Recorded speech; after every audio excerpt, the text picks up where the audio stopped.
Fortunately, Sania gave such a comprehensive briefing that I do not really have to say much, except to thank you for coming here and really taking so much interest, with so much passion for something which we Pakistanis, it's our duty to take people out of poverty. And so I was listening to you just before we came here, and I was really impressed that someone could care so much for human beings, not in their country, in some other country.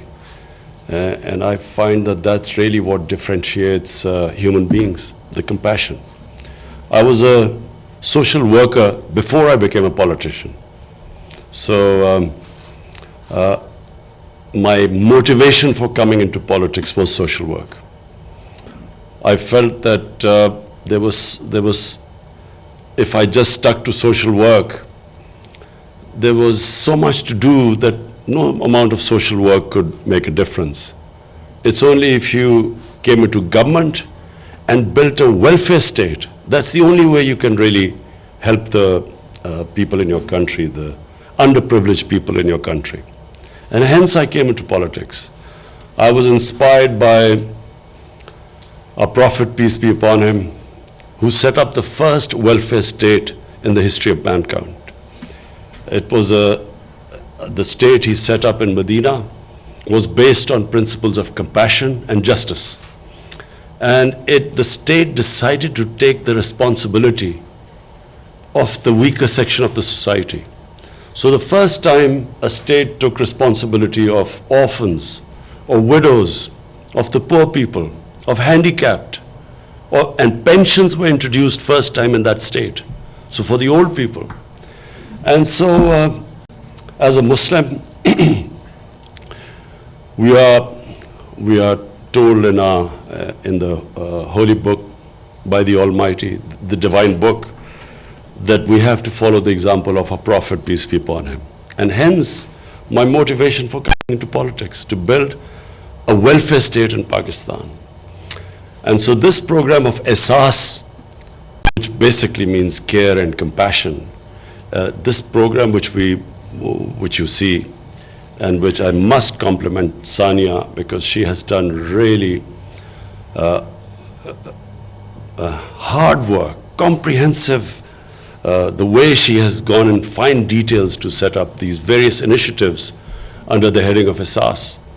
And this, of course, financial inclusion is the core of the Ehsaas program, because unfortunately this trend in the world where the poor get poorer and the rich get richer, the poor countries get poorer and the richer countries get richer, the gap keeps increasing.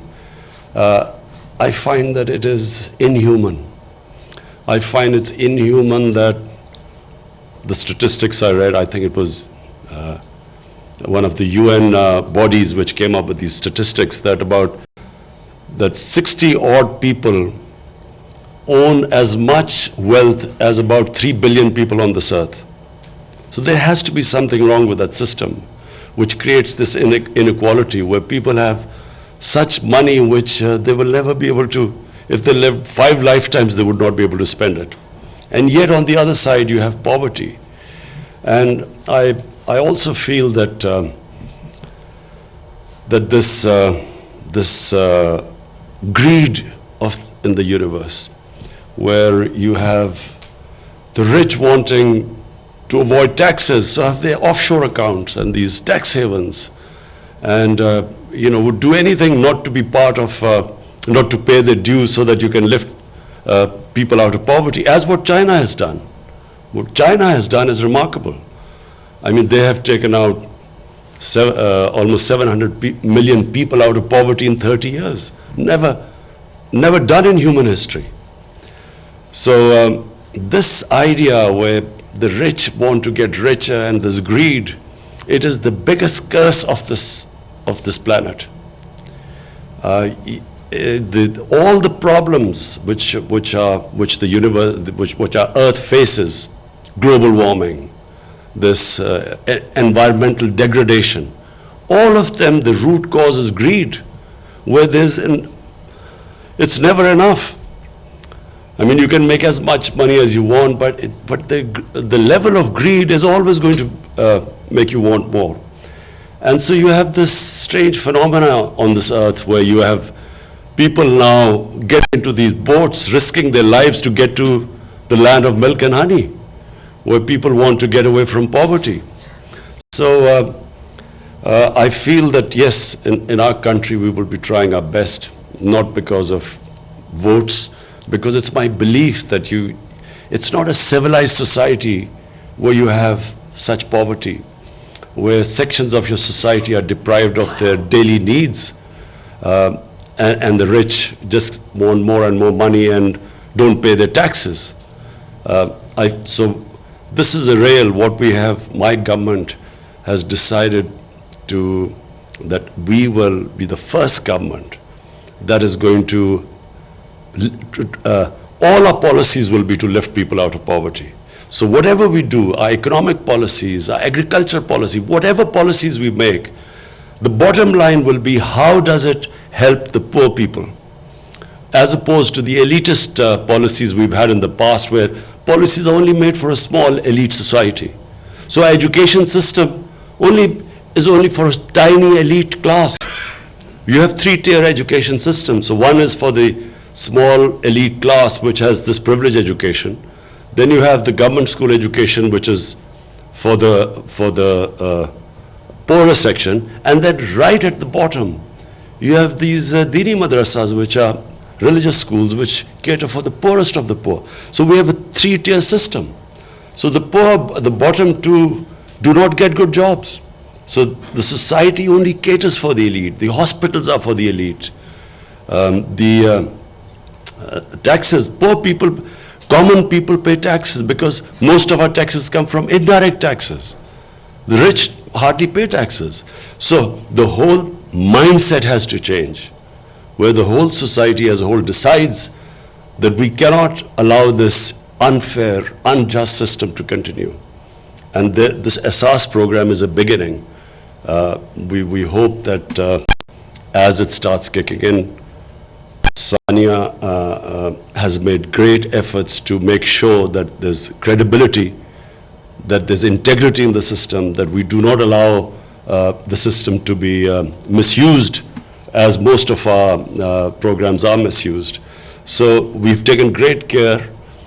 People are, because of our economic situation, for our restructuring the economy, getting out of an economic crisis, people are suffering. But we decided that we're not going to throw away money unless and until we have a credible system of distribution. The most vulnerable section are women from the poor background.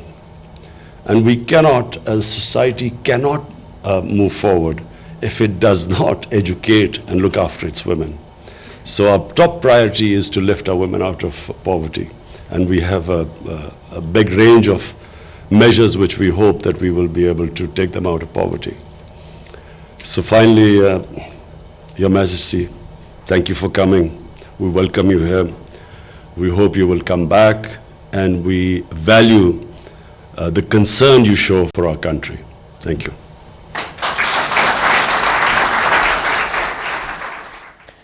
एहसास माशी इश्तराक के इक़दाम से मुतालिक तकरीब के इनेकाद से वज़ीर-ए-आज़म इमरान खान खिताब कर रहे थे। उनका ये कहना था, सबसे पहले उन्होंने मलका मैक्सिमा का शुक्रिया अदा किया। उनका कहना था कि एहसास प्रोग्राम में मलका मैक्सिमा की दिलचस्पी पर शुक्रगुजार हैं।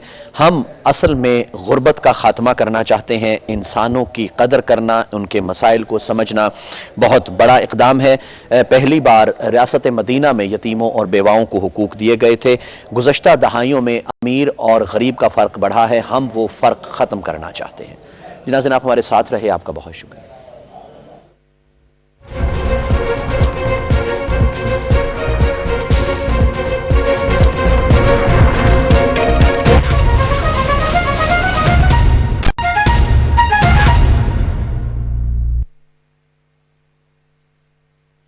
पीटीवी नज़रियाती सरहदों का मुहाफ़िज़ है और पीटीवी जो है उसने हमेशा पाकिस्तान के 22 करोड़ अवाम के जज्बात एहसासात की अक्कासी की है। ये हमारी टेरिटोरियल इंटेग्रिटी, सॉवरेनिटी और कौमी सलामती के साथ जुड़ा वो